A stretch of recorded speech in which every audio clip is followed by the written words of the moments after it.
குறித்து நம்ம பிரயாணித்துக் கொண்டிருக்கிறோம். 20 ஏப்ரல் 2025.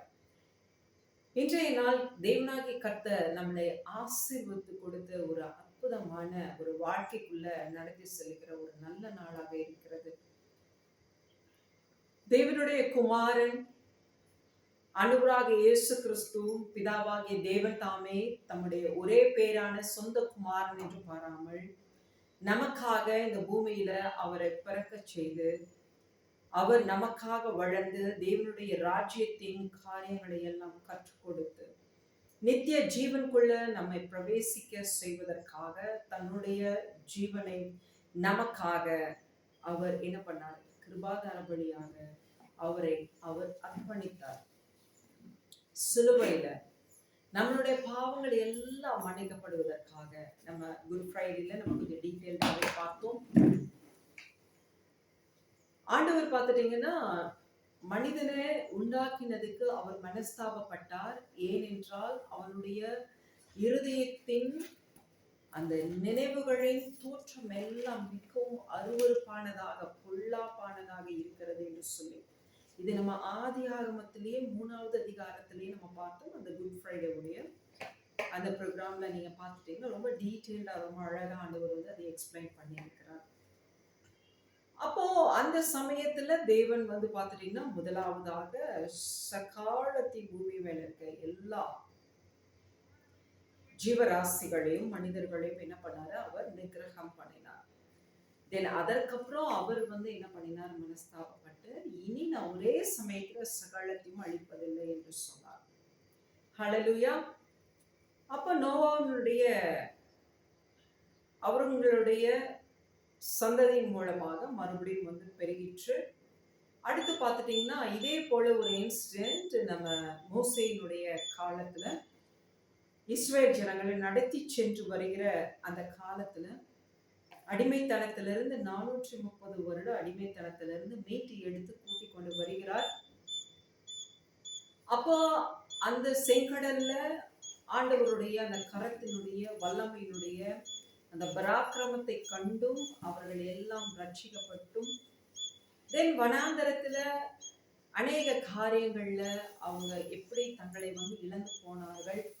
அப்ப மோசே வந்து ஒரு 40 நாள் தேவனை போய் தரிசிக்கக்கூடிய அந்த நேரத்துல இவர்கள் தங்களுக்கான ஒரு கன்றுக்குட்டியை வார்ப்பிட்டு அவற்றுக்கு பின்புறமாக இவர்களை அருவருக்கப்பட்ட ஒரு காரியங்களில தங்களை விற்று போட்டது எல்லாவற்றையும் கர்த்தர் கண்டு மனஸ்தாபப்பட்டு மறுபடியும் ஆண்டவர் அந்த இடத்துல ஒரு வார்த்தை சொல்லுகிறார். என்னவென்று, மோசே என்னை விட்டுடு, நான் இந்த ஜனங்களை முழுவதுமாக என்ன பண்ண போறேன்? அழிக்க போகிறேன்.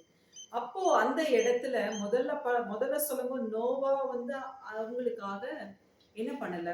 இதோ திறப்பின் வாசல்ல நிக்கல, அவங்க வந்து செபிக்கல. ஆனா கர்த்தரே டேக் டெசிஷன் எடுத்தாரு. பட் இந்த இடத்துல ஒரு ஆப்ஷனோட ஆண்டவர் பேசுகிறார். அந்த இடத்துல 40 நாள் முகமுகமாய் மோசே தாமே ஆண்டவரோட அந்த பிரயாணித்த அந்த நேரங்களில நாட்களில தேவனுடைய தன்மை அவருக்குள்ள என்ன ஆச்சு? பிரகாசிப்பித்தது. கர்த்தர் அவர்களை வந்து நிக்கிரகம் பண்ணணும்னு சொல்லும் போது கூட மோசே அவர்களுக்காக பரிந்து பேசுகிறார்.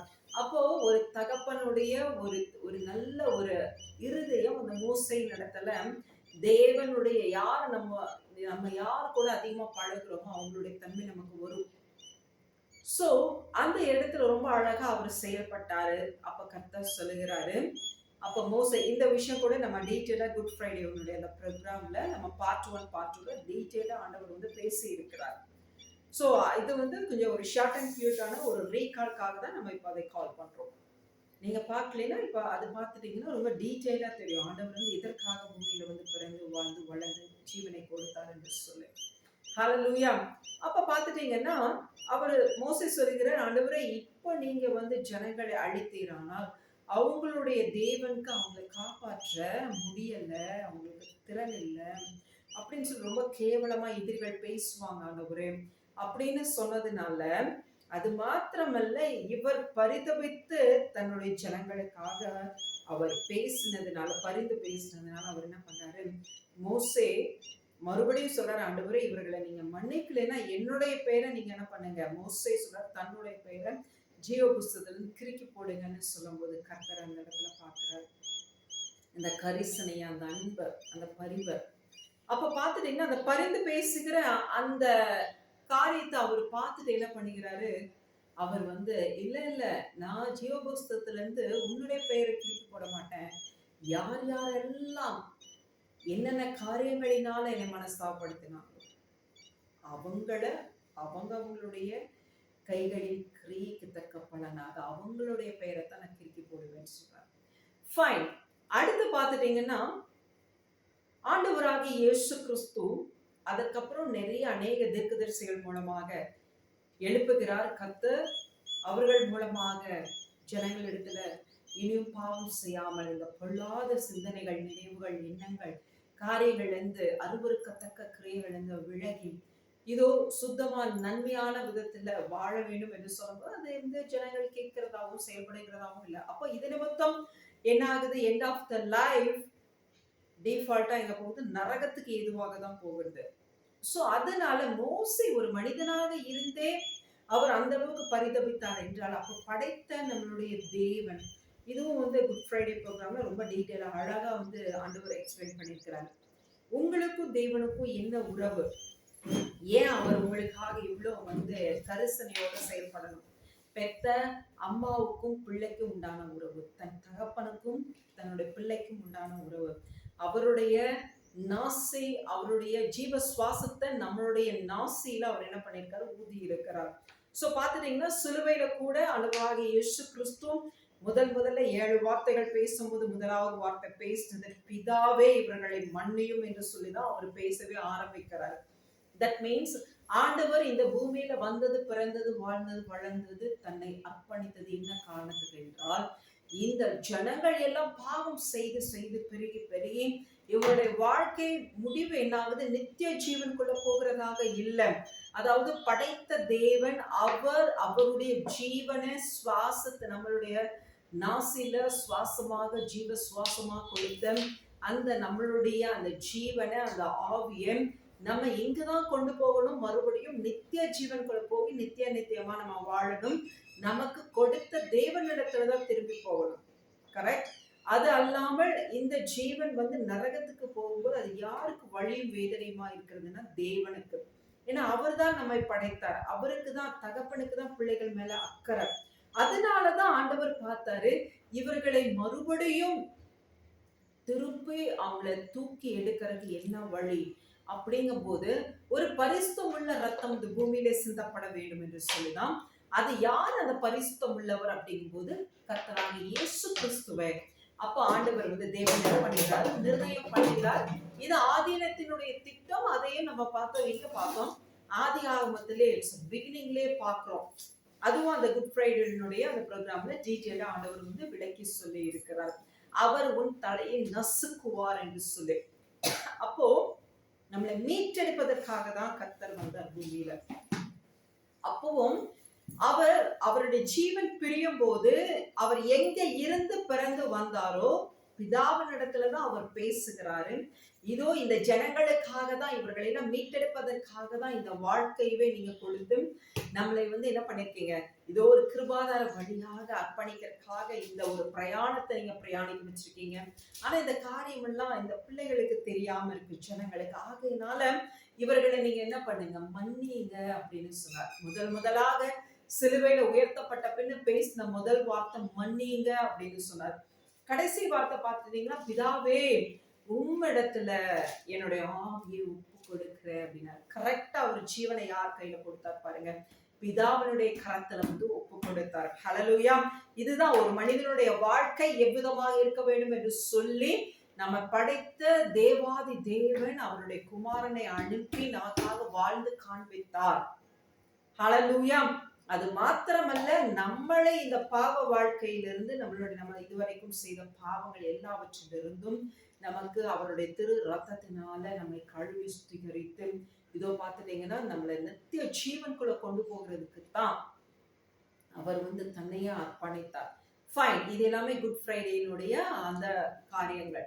இப்ப என்ன ஆயிற்று, அனுப்பின பிதாவாகிய தேவன் என்ன பண்ணுகிறாரு, ரொம்ப அழகா நேர்த்தியாக இதோ அவர் மரித்த அடக்கம் பண்ணப்பட்ட அன்றைய நாள் இருந்து கரெக்டா 3வது நாள்ல பிதாவாகிய தேவன் அவரை உயிரோடு எழுப்புகிறார். ஹalleluya.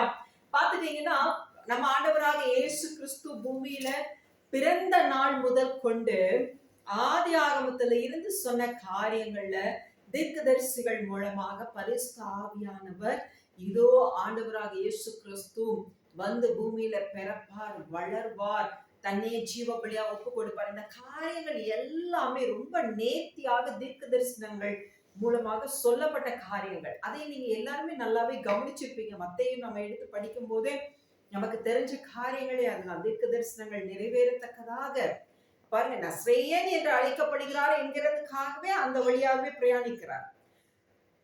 இந்த மாதிரி அநேக காரியங்கள். அப்போ இவர் மரித்து 3வது உயிரோடு எழும்புவார், பிதாவாகிய தேவன் எழுப்புவார் என்று சொல்லி எல்லா தீர்க்க தரிசனங்களையும் சொல்லியிருக்காங்க. அந்த வாக்கியத்தின்படி அப்படியே நிறைவேறிற்று. சோ நீங்க நல்லா புரிஞ்சுக்கணும், உங்களுடைய வாழ்க்கையில ஆண்டவராகிய இயேசு கிறிஸ்து, பிதாவாகிய தேவன், சர்வவல்லமையுள்ள கர்த்தராகிய இயேசு கிறிஸ்து உங்க வாழ்க்கையில ஒரு தீர்க்க தரிசனமாக உங்களுக்கு ஒரு வாக்கு பண்ணினார் என்றால் அதை நிச்சயமாகவே நிறைவேற்றுவார். ஹalleluya. அதற்கிடையில 1000 பாடுகள், போராட்டங்கள், பெரிய சூறாவளி போல, சுனாமி போல, பெரிய புயல் காற்று போல வீசுகிறது போல தோன்றலாம். அப்படிப்பட்ட சூழ்நிலையில கூட நீங்க பிரயாணிக்கலாம். பட் ஆண்டவர் உங்களோட கூட பிரயாணிக்கிறதுனால என்ன ஆகாது, நீங்கள் அந்த இடத்துல அந்த காரியங்களின் நிமித்தம், அந்த சிற்றங்களின் நிமித்தம் நிச்சயமாக நீங்க அழிந்து போவது இல்லை. ஹalleluya. பாருங்க, ஆண்டவராகிய இயேசு கிறிஸ்து நமக்காக உயிரோடு எழும்பி இருக்கிறார். அவர் சொல்லுகிறார், இந்த உலகத்தின் முடிவு பரியந்தம் சதா நாட்களிலும் சதா காலங்களிலும் நான் உங்களுடனே கூட இருப்பேன் என்று சொல்லுகிறார். ஹalleluya. இப்ப பாத்துட்டீங்கன்னா, இப்போ அவரை அடக்கம் பண்ணி வைத்ததுக்கு அப்புறம் 3வது நாள் அவங்க மேல அன்பா இருந்த மகதலேனா மரியாள், தென் யாக்கோபினுடைய தாயாராகிய மரியாள், இவங்க எல்லாம் என்ன பண்றாங்க, சில ஸ்திரீகள் மட்டும் போறாங்க அவங்களுக்கு சுகந்த வர்க்கம் விடுபடிக்காக. அங்க போன கல்லறையினுடைய கல் புரட்டி தள்ளப்பட்டிருக்கிறது.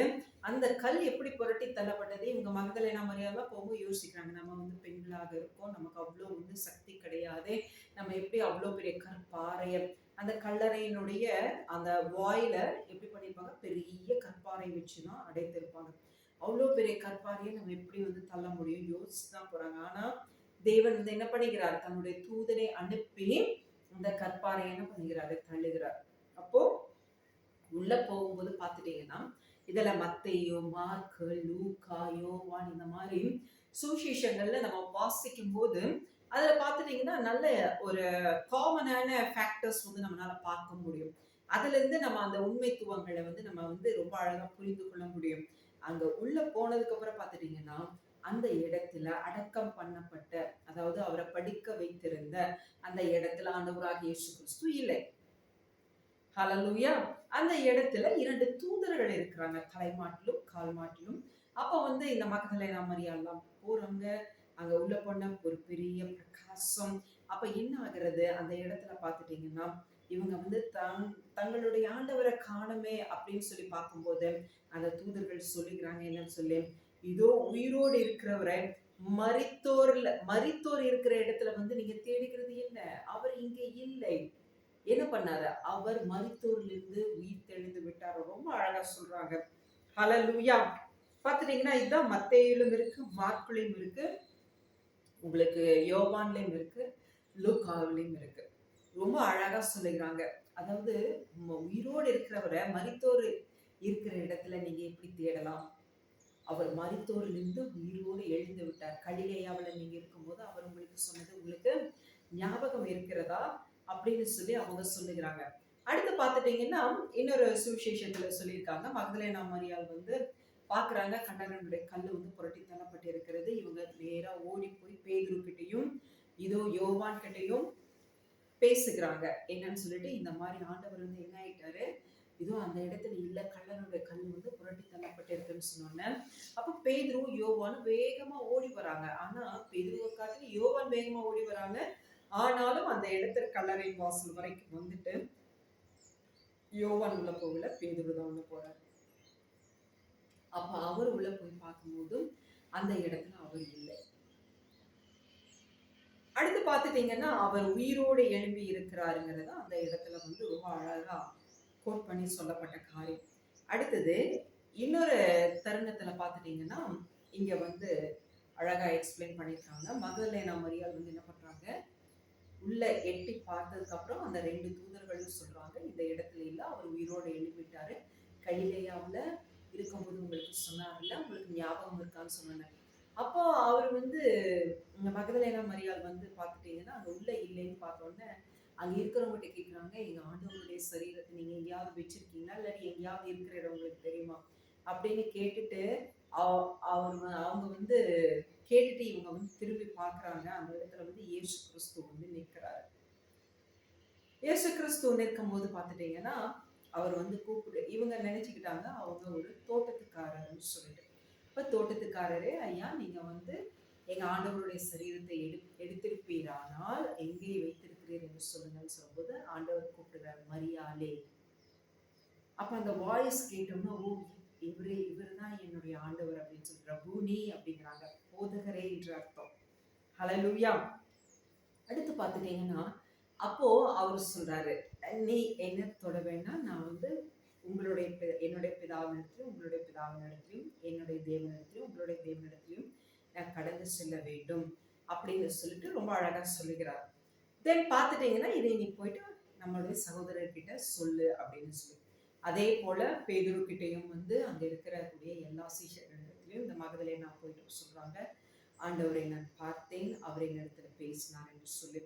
அப்போ ஆண்டவரும் என்ன பண்ணுகிறாரு, அவர்களுக்கு தரிசனமாகிறார். ஹல்லேலூயா. ஆண்டவரும் என்ன ஆகிறார், அவர்களுக்கு தரிசனமாக கூட்டிய அறைக்குள்ள அவர் உள்ள வந்து அவர்கள் வந்து என்ன பண்ணிக்கிறாங்க, அப்பம் பெற்று சாப்பிடும் போது வந்து அவரு என்ன பண்ணுகிறார், ஆசீர்வதித்து அப்பம் பெற்று கொடுக்கிறார். அப்ப பார்த்துட்டீங்கன்னா அந்த இடத்துல தோமா இல்லை. அப்ப அந்த தோமா இல்லாத காரணத்தினால அவர் என்ன பண்ணுகிறாரு, இந்த சீஷர்கள் எல்லாம் சொல்லும் போது, இல்ல நான் வந்து அவங்களுடைய கரத்துல வந்து ஆணிகள் அடிக்கப்பட்டிருந்துச்சுல, அப்போ வந்து ஈட்டி பாய்ச்சப்பட்டது இல்ல, நான் வந்து என்னுடைய கரங்கள்ல அந்த துளைகளில போட்டு பார்த்தாதான் நம்புவேன் அப்படிங்கிறாரு. அந்த தோமா தான் நம்ம இந்திய தேசத்துல வந்து ஆண்டவரை பத்தி அந்த சுவிசேஷத்தை நமக்கு கொடுத்தவர். ஹல்லேலூயா. அப்ப பார்த்துட்டீங்கன்னா ஆண்டவர் வந்து அதை கேட்ட தேவன் அவர்களுக்கும் அவர் என்ன விளக்கமாக வந்து இன்னும் ஒரு முறை என்ன பண்ணுகிறாரு, அவரிடத்துல வந்து தரிசனம் ஆகிறார். அப்ப வந்து பார்த்த உடனே தோமா அவரோட பாதையில விழும்போது கர்த்தர் சொல்லுகிறாரு, தோமாவே பாரு என்னுடைய கரத்தை, இப்போ உன்னுடைய விரலை என்னுடைய என்ன அந்த என்னுடைய ஆணி படிந்த அந்த ஊடுருவின கரத்துல போட்டு பாரு அப்படின்னு சொல்லி கேட்கிறேன். அப்போ அவனுக்கு வந்து உள்ளம் என்னாச்சு, குத்தப்பட்டவனாக விழுகிறான். அப்போ சொல்றான், ஆண்டவரே அப்படின்னு சொல்லுவேன், நீ என்னை பார்த்ததுனால விசுவாசிக்கிற, ஆனா என்னை பார்க்காமலே விசுவாசிக்கிறவர்கள் தான் பாக்கியவான்கள் அப்படின்னு சொல்றாரு. சோ இப்ப வந்து என்ன பண்ணுகிறாரு ஆண்டவர் வந்து ரொம்ப அழகா அவர் சொன்ன மாதிரியே உயிரோடு எழுந்து விட்டேன் என்று சொல்லி அவர்களுக்கு தரிசனமாகி இன்னமும் சில காரியங்கள் கூட அந்த இடத்துல எல்லாம் நடக்குது. அதாவது பார்த்துட்டீங்கன்னா 2 சீஷர்கள் வந்து நடந்து செல்லுகிறார்கள். அப்ப வந்து ஆண்டவர் வந்து அவர்களோட வந்து நடக்கிறாரு. அப்ப அவங்க 2 பேரும் வந்து ரொம்ப மனம் சோர்ந்து போய் கவலையோட பேசி கொண்டு இருக்கிறாங்க. அப்ப இவர் கேட்கிறார், வழி பிரயாணத்துல வந்து ஒரு போல அவர்களுக்கு தென்பட்டு அவங்க வந்து கேட்குறாங்க, ஏன் இவ்வளோ கவலையா இருக்கீங்கன்னு. இந்த மாதிரி எங்கள் ஆண்டவர் வந்து சரீரத்தை யாரும் எடுத்து கொண்டு போயிட்டாங்க, அதனால கவலையா இருக்கும். இந்த மாதிரி சில காரியங்கள்லாம் பேசினதுக்கப்புறம் நல்ல மாலை வேலை, நல்ல இருட்டிட வேலை ஆகுறதுனால என்ன ஆயிடுச்சு, அந்த 2 சீஷர்களும் வந்து கர்த்தரை வந்து என்ன பண்ணிக்கிறாங்க, நீங்க வாங்க எங்களோட வந்து பிரயாணத்துல வழி தங்கிட்டு போங்கன்னு சொல்லிட்டு, அப்படி வரும்போது ஆண்டவர் என்ன பண்ணிக்கிறாரு, அவங்களுடைய அறைக்குள்ள வருகிறாரு. அப்போ எல்லாரும் அப்பத்தை எடுத்து ஒரு ஸ்தோத்திரம் பண்ணிட்டு செயல்படும் போது, கர்த்தர் எடுத்து அந்த அப்பத்தை ஸ்தோத்திரம் பண்ணி பிட்டு கொடுக்கும்போது அவருடைய கண்கள்லாம் திறக்கப்படுகிறது. அப்போ அந்த இயேசுவை வந்து அவங்க என்ன பண்றாங்க, முகமுகமாக பார்க்கிறாங்க.